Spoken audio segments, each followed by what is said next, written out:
2010년 3월 26일 21시 22분 북한 잠수정의 기습적인 공격에 천안함이 침몰한다.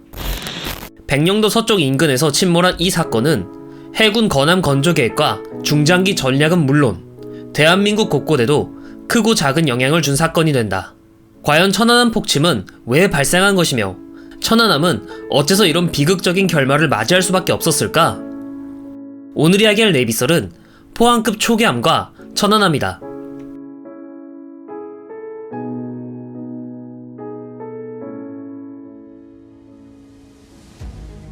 NLL 북방 한계선은 휴전 후 남북 간의 실질적인 해상 경계선으로 작동하고 있다.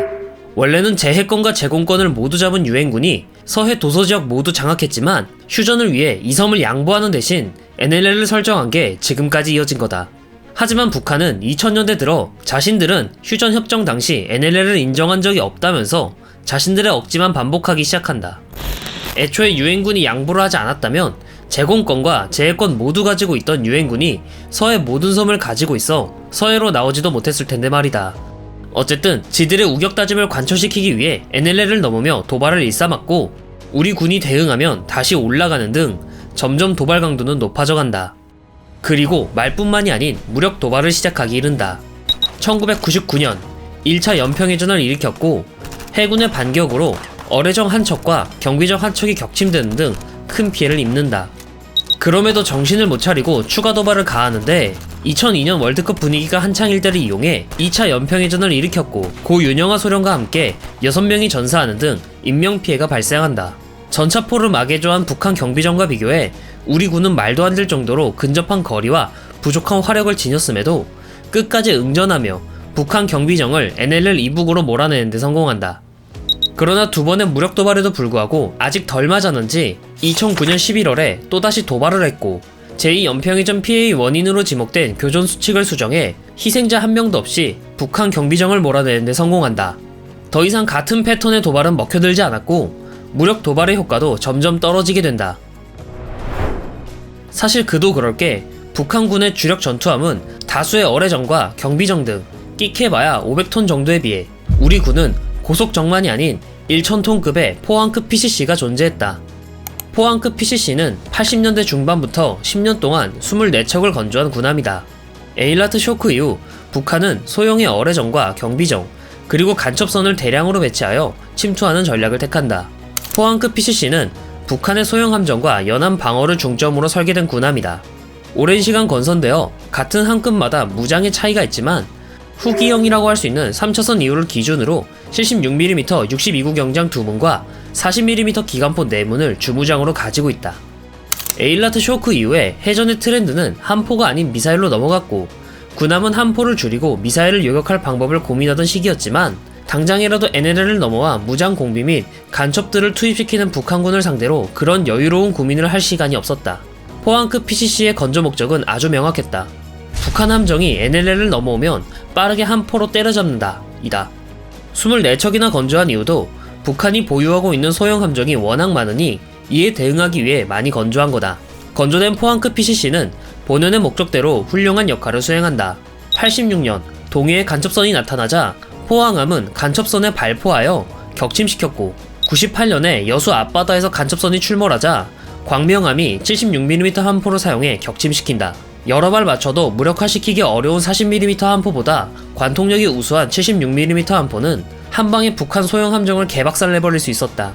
제1연평해전에서 대승할 수 있었던 이유도 천안함과 영주함에서 쏟아내는 76mm 포탄의 위력 덕분이다.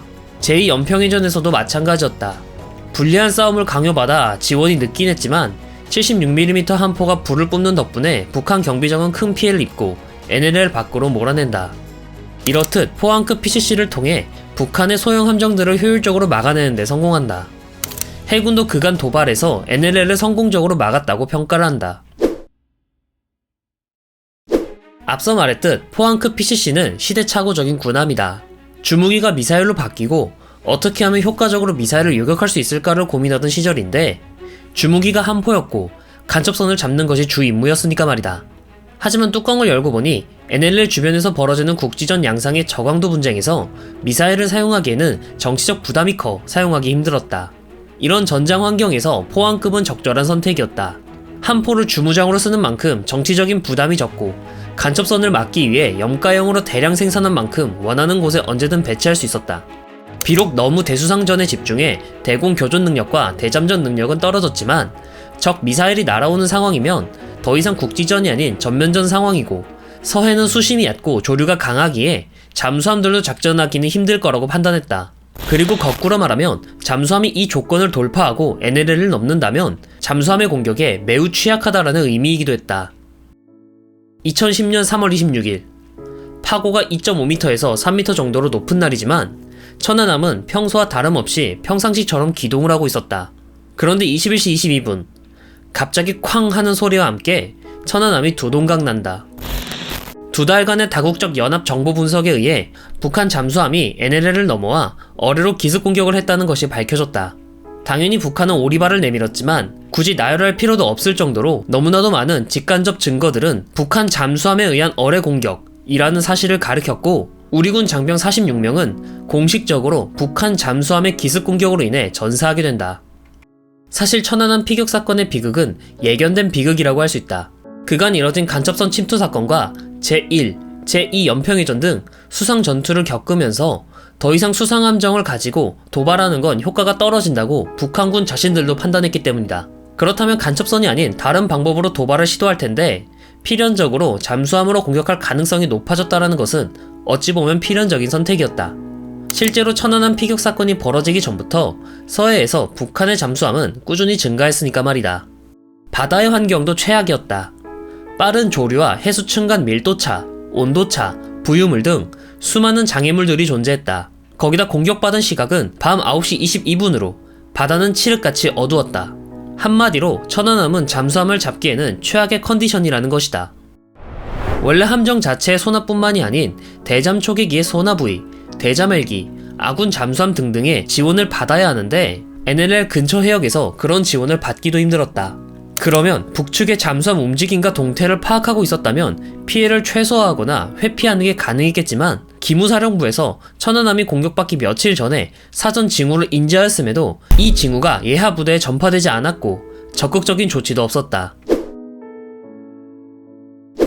천안함 격침 사건은 국내외는 물론 해군 중장기 프로젝트도 갈아엎을 정도로 큰 피해를 주었다.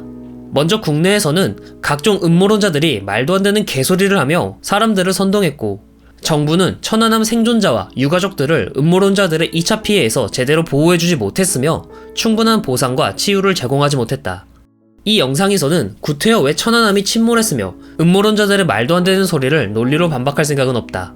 그들의 의도는 음모론을 이용해 소음을 만들어 대중들의 제대로 된 정보 접근을 차단하는 게 목적이니까 말이다. 그러는 와중에 여전히 생존자와 유가족들은 그날의 상처와 함께 고통의 시간을 보내고 있으며 당시 함장이었던 최원일 함장은 부하들과 함께 힘겨운 싸움을 이어나가고 있다.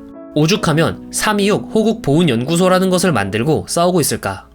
해군의 전략도 완전히 바뀌게 된다. 이때 해군은 북한의 준동에 대응해 끌려다녀야 했던 연안해군을 개선할 생각을 가졌다. 마침 여러 번의 국지전으로 NLL을 사수하며 승전하기도 했고 이순신급 구축함이 건조되고 독도급 상륙함을 건조하며 손원 1급 잠수함이 건조 중이었으며 세종대왕급 구축함 건조 사업이 진행되고 있던 중이었다. 해군은 좁은 연안에서 벗어나 넓은 대양으로 나가려고 한 거였다. 이를 대양해군이라고 하며 해군이 자주 사용했던 단어였다. 사실 해군의 이런 행보는 합리적이라고 할 수 있지만 덩치 큰 배만 만들다가 앞마당이 뚫렸다라는 비판 및 조롱에 직면했고 대양해군은 무슨 대양해군이야 연안이나 맞고 보자 라는 여론이 우세해졌다. 천안함 격침 사건 이후 포항급의 예인 소나 등을 추가하는 개량 사업을 진행했으나 소형 함정을 견제하기 위한 목적으로 건조된 포항급 PCC와 울산급 FF는 사실상 용도 한계에 다다른 거다. 이 일을 계기로 해군은 진지하게 해양 감시 네트워크를 구축하는 계기가 되었고 호위함에서도 대잠 헬기를 운영해 좀 더 입체적인 작전을 펼칠 수 있도록 했다. 그 결과가 인천급 FFG이고 대잠 헬기의 활약 덕에 NLL 근처 북한 잠수함의 움직임을 견제할 수 있게 되었다고 한다. 이후 건조되는 대구급 FFG는 제대로 된 미사일 요격까지 가능해져 해역함대 기함 역할을 대신할 정도가 된다. 천안함 13주기가 지난 이 시점에서 해군은 인천급 FFG와 대구급 FFG를 모두 건조한 상태다. 울산급 FF와 포항급 PCC가 있을 때보다 대수상전을 포함해 대공, 대점전까지 고루 향상된 전투함이며 연안에서 NLL을 수호하며 해역 함대는 강해졌다. 결론적으로 천안함 피격 사건은 소형 함정 저지에 치중된 연안 방어 전략과 포항급 PCC의 한계점, 서해 바다의 낮은 수심과 변덕스러운 기상 환경, 기무 사령부의 경고에도 제대로 전파되지 못한 정보 등이 복합적으로 영향을 끼쳐서 발생한 사건이다. 그런데도 가장 힘이 돼줘야 할 해군에서는 천안함 피격 사건은 작전 실패로 천안함 승조원들의 안이한 태도 때문에 피격당했다고 내부 교육 자료를 돌리기도 하며 패전병 취급을 해 언론의 문매를 맞기도 한다. 이런 행동은 책임을 천안함 승조원들에게 떠넘기는 행동일 수밖에 없다. 2차 세계대전 당시 중순양함 인디애나폴리스 격침 사건이 있었다.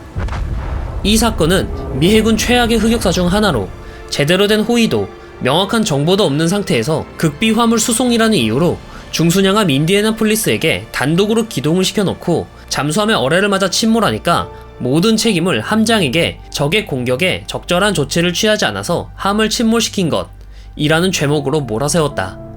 살아남은 인디애나폴리스함의 승조원들은 손가락질을 받았고 함장은 진급도 제대로 하지 못하고 예편된다.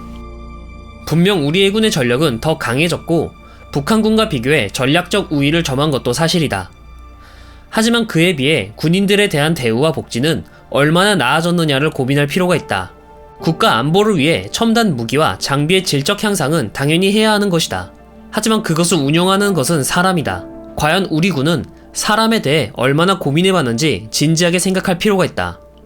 그런 고민 없이 첨단 무기와 장비의 질적 향상에만 열중한다면 제2의 천안함 피격 사건이 벌어지지 말라는 법은 없고 예견된 수순일 것이다.